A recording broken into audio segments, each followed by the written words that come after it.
Assalamualaikum warahmatullahi wabarakatuh. Hai anak-anak, selamat pagi. Bagaimana kabarnya hari ini? Bu Guru doakan agar kalian senantiasa dalam keadaan sehat walafiat. Jangan lupa untuk selalu bersemangat ya. Pada hari ini kita akan belajar materi IPAS kelas 4, bab 8, membangun masyarakat yang beradab. Topik A yaitu norma dalam adat istiadat daerahku. Apakah kalian tahu apa itu norma? Apa saja macam-macam norma? Apa fungsi norma dalam adat istiadat?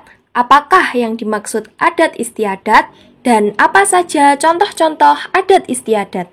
Yuk, kita simak penjelasan berikut ini. Anak-anak, tahukah kalian, Indonesia dengan segala kekayaan budaya di dalamnya juga memiliki norma dan adat istiadat yang berbeda. Norma adalah aturan yang berlaku pada suatu wilayah. Dengan kata lain, norma adalah aturan atau tata cara yang harus diikuti oleh masyarakat dalam kehidupan sehari-hari. Ada beberapa macam-macam norma dalam masyarakat, yaitu sebagai berikut.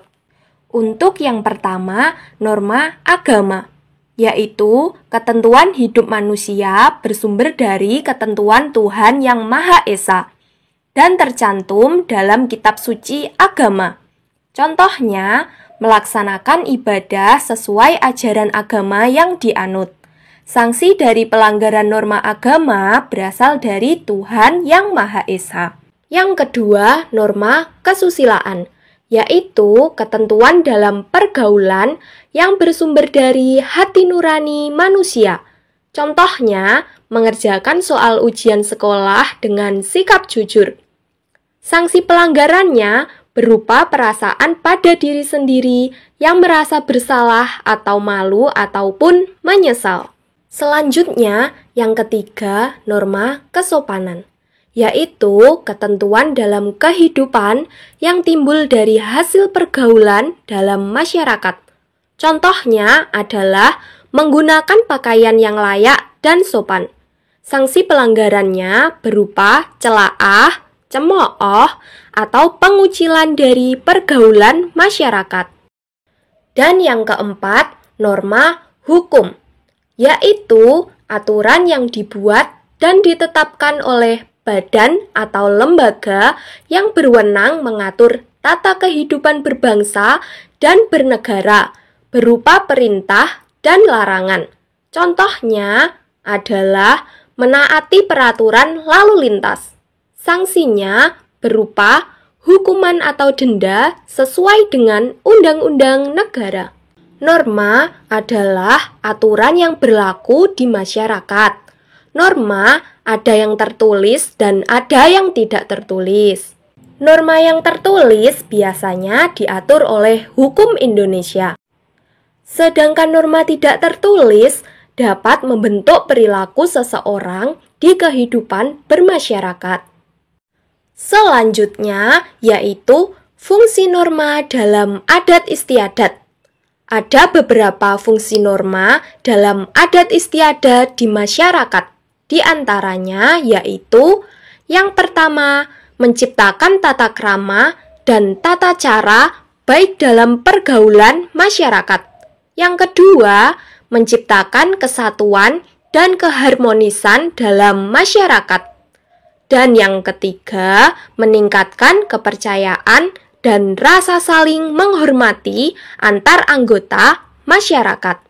Adat istiadat itu merupakan aturan tidak tertulis yang diakui sebagai hal baik oleh masyarakat, sehingga terus dilakukan dan menjadi sebuah kebiasaan. Adat istiadat juga disebut bagian dari norma. Contoh dari adat istiadat: mengetuk dan mengucapkan salam ketika memasuki rumah, mencium tangan kedua orang tua ketika hendak pergi, tidak menaikkan kaki di atas meja, tidak meludah di sembarang tempat, ikut serta melakukan upacara adat pernikahan, dan ikut serta melakukan upacara kematian. Kesimpulan yang didapatkan yaitu yang pertama, norma adalah aturan yang berlaku pada suatu wilayah. Yang kedua, macam-macam norma diantaranya adalah norma agama, norma kesusilaan, norma kesopanan, dan norma hukum. Yang ketiga, adat istiadat adalah aturan tidak tertulis dan diakui sebagai hal yang baik untuk dilakukan. Dan yang keempat, adat istiadat merupakan bagian dari norma. Alhamdulillah anak-anak, pembelajaran pada hari ini sudah selesai. Itu tadi beberapa penjelasan dari Ibu tentang norma dalam adat istiadat. Semoga materi ini dapat memberikan manfaat yang positif bagi kita semua. Marilah kita jaga dan melestarikan norma dalam adat istiadat yang ada, serta turut memperkuat keberagaman budaya yang menjadi kekayaan bangsa Indonesia. Terima kasih atas perhatiannya. Wassalamualaikum warahmatullahi wabarakatuh.